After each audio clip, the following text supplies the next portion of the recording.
legends, I hope you're all amazing. On today's video, we're going to hear the oldest Boss pedal, the CE1 Chorus Ensemble from 1978, together with the newest Boss pedal, the Boss RE202 Space Echo, a digital recreation of the original Boss RE201. Let's hear my dry sound.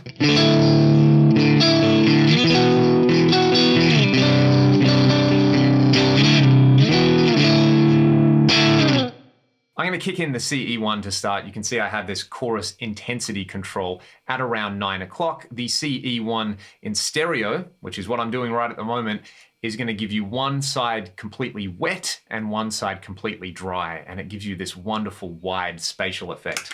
Let's hear it.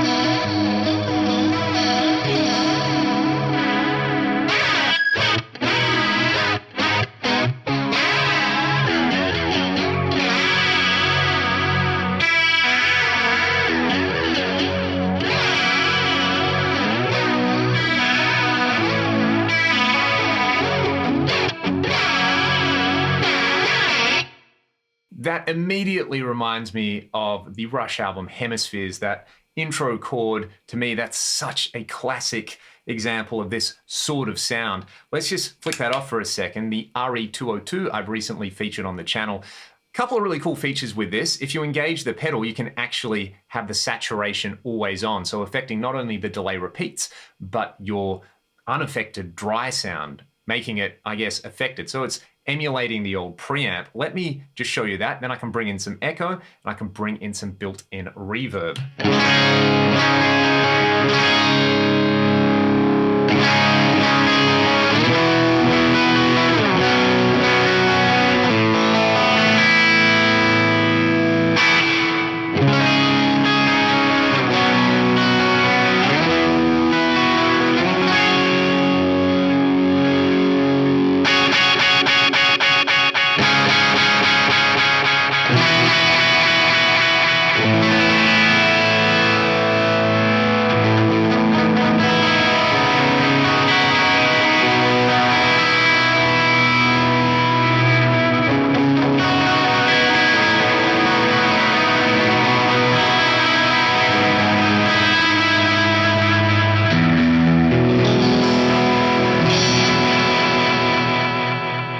As you would have seen and heard there's a button which lets you switch between a very clean style tape echo and an aged tape echo in there, and this wow and flutter is going to emulate all the modulation you would get from any inconsistencies in the actual mechanical tape echo unit. What I want to do now is kick in that chorus with this tape echo, and then I will play with the head selector on here. One new feature on the 202 is that you can actually get up to 4 echo heads on here. So let's go chorus, then we will bring in the echo.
combo is pretty fun with some absolute filth and placing the effects after the amp. This is my PRS SC245. I'll give you my dry sound. I'm going to kick in the chorus again with a quite low intensity setting just to give it a wonderful stereo spread. And then I'm going to kick in the 202 using heads 2 and 3 for a 2-tap delay. I've backed off a little bit of treble. I got a little bit of wow and flutter on there. No saturation in there. And I have the intensity, which is the feedback, down again at around 9 o'clock. So not a whole lot. It sounds like this.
So definitely works well as a source to add some absolute grease to your guitar sound. Both of these units, you will notice, can definitely add some crust and character-filled distortion on there. I'm much more into the way the RE202 preamp emulation works in front of something that's already got a little bit of drive on it, especially if you're using it before an amp setup. A lot of people I've seen talk about the CE1 preamp and the way it breaks up. Personally, I'm not super into the way that breaks up. I know that on some vintage units, the preamps in them aren't great and they break up, and that's part of their character. You know, think of something like the Korg SDD 3000 or an old Echoplex.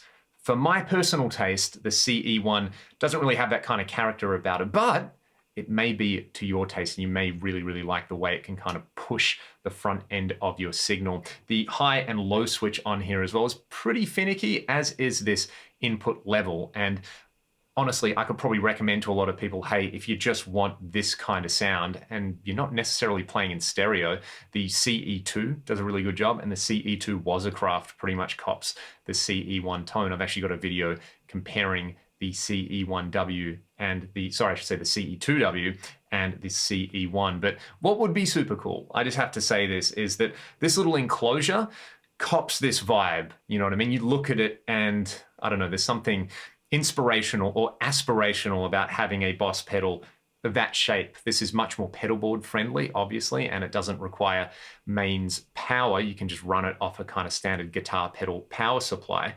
But it would be super cool to see a CE1 reissue in this kind of format, maybe with some extra bells and whistles. If you would like to see that, let me know in the comment section below. I don't know, maybe we can get some kind of petition going like people did with the HM2 or Wazacraft. Let me know your thoughts about this combination in the comment section below. And I hope you all enjoyed the tones. This was a real treat to play around with, and I'm very, very lucky to have access to both of these pedals at the moment. Have a great day, and I'll see you next time.